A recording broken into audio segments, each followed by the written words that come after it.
하나님 말씀 사도행전 8장 4절입니다. 합독하겠습니다. 그 흩어진 사람들이 두루 다니며 복음의 말씀을 전할세. 아멘. 우리가 현장을 가야 됩니다. 그 현장에 우리가 가서 현장을 밟으면서 분석을 해야 돼요. 이게 어떤 현장인지, 어떻게 복음을 전해야 될지, 이 사람들은 어떤 문제를 갖고 있는지 그게 나와야 돼요. 그게 답이 나와야지 거기에 맞게 복음이 전달되게 되는 줄 믿습니다. 이제 선교사님이 이제 엘리트 계층을 만나면 엘리트에 맞는 복음을 전해야 되고, 저기 이제 서민 계층, 가난하고 못 사는 그곳에 가면은 또 그 사람들에게 맞는 메시지를 줘야 돼요. 왜냐하면 그 가난한 사람도 영적 문제가 있고요, 엘리트들도 영적 문제가 있어요. 그러니까 거기에 맞게 복음으로 그들에게 답을 주고 또 그들을 다 살려내야 됩니다. 많은 사람들이 하나님 떠나 있어요. 그래서 죄와 사단의 권세에 잡혀 있습니다. 열심히 살아도 어느 날 무너져요. 이 사탄 마귀는 어떻게 인간들을 죽이냐면 창세기 3장, 6장, 11장으로 인간을 죽입니다. 3장은 뭐죠? 하나님 말씀 중심이 아니라 내 생각대로 살도록 사단이 속입니다. 내 생각 중심. 그리고 창세기 6장은 뭡니까? 하나님의 아들들이 사람의 딸들과 결혼해가지고 그 영적인 존재가 육적인 존재로 바뀌었어요. 그래서 육을 위해 삽니다. 영을 위해서 사는 게 아니라 육을 위해서 살아요. 돈 중심, 여러 가지 차, 아니면 집, 아니면 좋은 옷, 이런 명품, 그러니까 육을 위해서 삽니다. 그리고 뭐 하죠? 창세기 11장 바벨탑을 쌓아요. 자기 이름을 내는데, 성공하는데 달려갑니다. 하나님을 떠나서 나의 것, 나의 성공을 위해서 달려갑니다. 그게 나쁘다는 게 아니에요. 그런데 뭐를 막을 수 없냐면, 어느 날 역사는 사단의 권세를 막을 수가 없어요. 어느 날 우리 노아 시대 때 사람들이 시집가고 장가가고 사람들이 막 집 짓고 막 그러잖아요. 아기 낳고. 근데 하나님은 뭐라고 했어요? 방주를 지으라고 합니다. 그리고 방주 안에 들어가라고 합니다. 왜죠? 어느 날 역사는 홍수 시판, 저주와 재앙을 막지를 못해요. 우리 사람이 진짜 공부 열심히 해가지고 서울대 나오고 미국에 가가지고 박사학위 나오고 그러는데 막상 돌아오니까 공황장애가 생긴 거예요. 사람을 만나지를 못하는 거예요. 제가 또 우리 교회에 어떤 성도님이 있었는데, 그 성도님이 자기 언니랑 자기랑 비교가 된대요. 언니는 너무 똑똑하대요. 자기보다 더 똑똑하대요. 아주 자만하고 교만하고 막 그러는데, 근데 자기는 그렇지 않대요. 근데 자기가 더 행복하대요. 무슨 일이야 했더니, 언니는 지금 똑똑한 남편을 만나가지고 이렇게 행복하게 살 줄 알았는데, 남편이 일본에서 박사학위를 땄대요. 근데 박사학위 따고 오니까 간이 다 무너져 버린 거예요. 그래가지고 지금 장례식을 했다고 딱 하는 거예요. 그렇게 똑똑한 사람이 왜 그랬냐고 물었더니, 이거 박사학위를 따려면 시간이 없잖아요. 완전 올인해야 되잖아요. 막 집중하는데 몸이 너무 아픈 거야. 우리 힘들 때 뭐예요? 감기 같은 거 걸리면 타이레놀 먹잖아요. 그래서 타이레놀을 먹었대요. 그냥 별거 아니겠지 하면서 우리 감기약 먹듯이 타이레놀을 먹었대요. 그래서 공부를 했는데 박사학위를 땄는데 너무 안 좋아가지고 갔더니 간이 다 망가진 거예요. 근데 그 타이레놀을 어떨 때 잘못 써버리면은 이 간을 망가뜨리는 그런 기능이 있대요. 근데 모르고 그냥 해버려가지고 박사학위 따고 한국에 와서 1년도 안 돼가지고 이렇게 장례식을 치렀다고 그 얘기를 들었습니다. 그러니까 열심히 달려가는데 어느 날 역사는 그 저주와 재앙을 막지를 못합니다. 우리가 씨는 뿌리지만 그 씨를 자라게 하신 분이 하나님이잖아요. 내가 열심히 살았는데 하나님이 돌봐주지 않으면 다 물거품이 되는 거예요. 내가 아는 친구는요, 인삼밭에서 인삼을 했어요. 근데 인삼의 특징이 뭐냐면 1년마다 수확을 못 해요. 그런데 한 8년 정도 됐대요. 그래서 이제 인삼 좀 캐서 팔자. 가족이 그랬대요. 그럼 다음 주에 우리 인삼 팔자 딱 그랬더니 그 주에 태풍이 와가지고 그 지었던 인삼밭이 다 떠내려갔대요. 예, 태풍이 와가지고. 그래서 너무 힘들었다고, 가정이 너무 힘들었다고, 인삼하면은 치를 떤다고, 내 친구가 그 얘기를 한 걸 들었거든요. 그러니까 많은 생각을 해요. 열심히 살지 말라가 아니라 열심히 살아도 하나님과 함께 해야 됩니다. 예. 사람은요, 떡으로 사는 게 아니라 하나님 주신 말씀으로 사는 겁니다. 이스라엘 민족이 하나님 말씀 붙잡고 갔는데 광야가 나왔어요. 만나와 메추라기를 하나님께서 주면서 이스라엘 민족을 보호하시고 먹이시고 입히시고 세계복음 하셨습니다. 그러니까 나의 영적인 배경이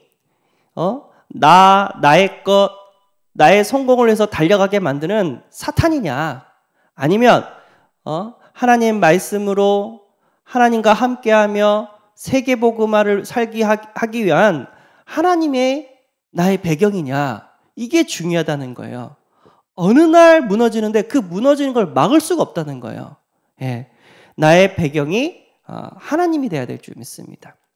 계시록 12장 9절에서 10절, 특히 9절에 보려면 큰 용이 내끼시니 옛뱀코 마귀라고도 하고 사탄이라고도 하며 온 천하를 꿰는 자라. 그가 땅으로 내쫓기니 그의 사자들도 그와 함께 내쫓기니라.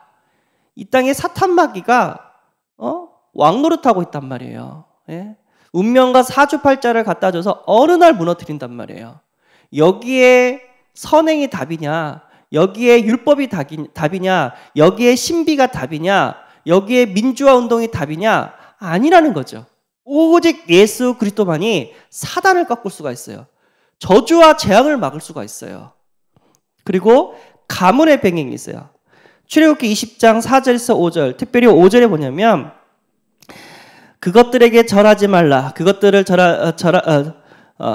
그것들을 섬기지 말라. 나 내 하나님 여호와는 질투하는 하나님인즉 나를 미워하는 자의 죄를 갚되 아버지로부터 아들에게로 3, 4대까지 이르게 하거니와, 반대로 하나님을 섬기는 자는 1000대까지 복을 받는다고 얘기를 합니다.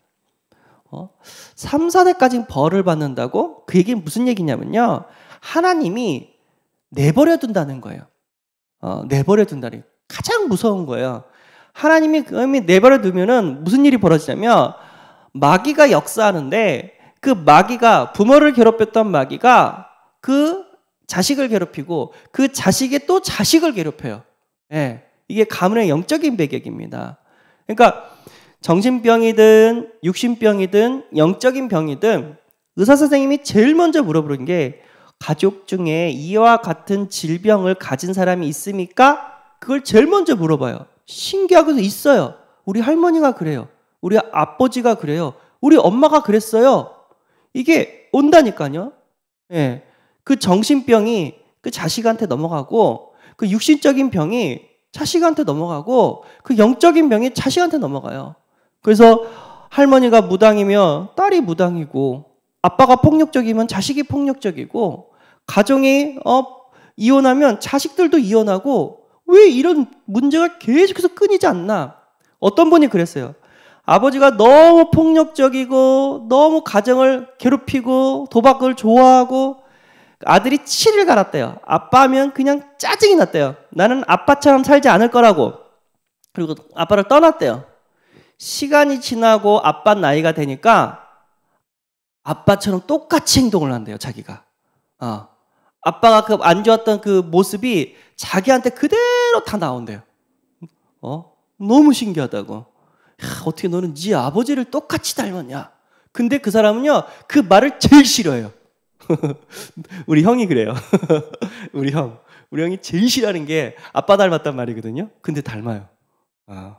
그리고요, 지역의 배경도 무시 못합니다. 그 지역을 담당하는 귀신들이 있어요.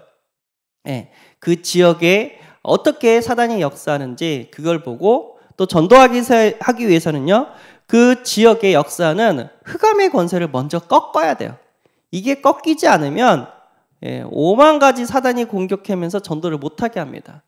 그런데요, 하나님의 자녀는요, 하나님이 함께 계십니다. 기도하는 가운데, 그 현장을 놓고 기도하는 가운데 하나님께서 흑암을 꺾게 하시는 줄 믿습니다. 꺾어주시는 줄 믿습니다. 마귀는 발악할 거예요. 5만 가지 방법으로 중상모략과 하면서 욕을 할 겁니다. 상관없습니다. 왜죠? 그 자체가 마귀가 두렵고 떤다는 얘기예요. 전도 안 하면요, 마귀는 공격 안 해요. 진짜 전도자가 맞다, 5만 가지 공격을 합니다. 옆에 있는 사람들이 막 괴롭힙니다. 그건 사람이 그런 게 아니에요. 마귀가 그러는 거예요. 왜죠? 두렵고 떨리니까. 어떻게든지 맞고 싶어서. 우리는 뭐만 안 하면 되죠? 속지만 안 하면 돼요. 이 마귀도요, 우리가 복음 전하는지 우리가 종교활 생활을 하고 있는지 다 알아요. 사도행전 16번 보니까 우리가 기도하는 곳에 가다가 점치는 귀신 들린 여종 하나를 만나니 점으로 그 주인들에게 큰 이익을 주는 자라. 그가 바울과 우리를 따라와 소리질러 이르되 이 사람들은 지극히 높은 하나님의 종으로서 구원의 길을 너희에게 전하는 자라 하며. 그러니까 성경에 구원의 길을 전하는 자라고 누가 얘기했죠? 귀신 들린 자가 아는 거예요. 우리가 구원의 길을 전하는지, 우리가 종교를 말하고 있는지 이게 다 안다니까요. 종교를 말하면요, 마귀는 신경도 안 써요. 근데 구원의 길을 말하고 있어요. 그러니까 전도자가 너무 괴로우니까 예수 이름으로 명하노니 그에게서 나오라 하더니 그 점치는 여종에게 귀신이 떠났습니다. 그 현장을 우리는 알아야 됩니다. 그 지역이 어떤 문제가 있는지, 사창가인지 술집인지 상가인지 아니면 집이 있는 곳인지 학교가 있는 곳인지 그거를 파악해서 거기에 맞게 우리는 전도 전략을 짜서 복음을 전해야 될 줄 믿습니다. 초등학교 가니까 무당 얘기를 몰라요. 그럼 무당 얘기 안 해요. 이 마귀가 역사하면 친구들이랑 싸우게 만들고, 욕하게 만들고, 게임 중독에 빠뜨리게 만들고, 음란한 거, 포르노 보면서 계속해서 인간들을 속인다. 여기서 예수 그리스도가 우리를 구원했다. 혹시 친구들 중에 왕따 시키고 때리고 욕하는 친구 없냐? 그렇게 얘기를 했거든요. 근데 얘가 들으면서 뜨끈거리는 거예요. 응? 하면서. 그래서 너는 그렇지 않지? 하면서 뜨끈거리는 거예요. 사단의 역사는 다 똑같습니다. 다 똑같아요. 마귀가 잡고 있어요. 그거를 봐서 그들의 문제에 정확한 답을 줘버리면 복음을 받게 되는 줄 믿습니다. 왜 사람들이 복음을 안 받냐? 복음을 받을 이유를 모르기 때문이에요. 근데 그들의 문제를 정확하게 파악이 된다면 이거 내 문제인데? 여기에 답이 예수 그리스도다. 진짜? 이 해결되지 않는 이 답이 해결된다고요? 맞다. 딱 그러는 거예요. 우리가 진짜 믿음으로 그 현장을 보고 그 현장을 살리는 그런 전도자가 돼야 될 줄 믿습니다. 뿐만 아니라 이 전도를 하는 데 있어서 마귀가 5만 가지를 공격해요. 그래서 우리는 두렵고 떨린 마음으로 하나님 앞에 서서 복음을 전해야 돼요. 무슨 얘기냐? 내가 복음을 가졌는데 술 마시고 담배 피고 욕 잘하고 사람들이랑 싸우고 이해도 안 하고 배려도 안 하고 그러면 이게 그 사람들이 나를 싫어할 수가 있단 말이에요. 내가 복음을 받았기 때문에 이해해주고 용서해주고 사랑해주고 도와주고 내 삶도 죄 짓는 삶이 아니라 거룩한 삶으로 이렇게 수다되면서 그들에게 다가가면 우리의 모습을 보고 그들이 인정합니다. 저 사람은 달라. 저 사람은 하나님의 사람이야. 우리가 빛과 소금이 돼야 됩니다. 하나님을 위해서 우리는 먹든지 마시든지 하나님의 영광을 위해서 살아야 될 줄 믿습니다. 그러면 봐요. 저 사람은 하나님의 사람이구나. 기도하겠습니다. 하나님, 영적인 배경을 보게 하시고 가문의 배경을 보게 하시고 지역의 배경을 보게 하셔서 그 현장을 살려내게 하여 주옵소서. 그 현장에 오직 예수 그리스도 복음을 증거할 수 있는 전도자가 되게 하여 주옵소서.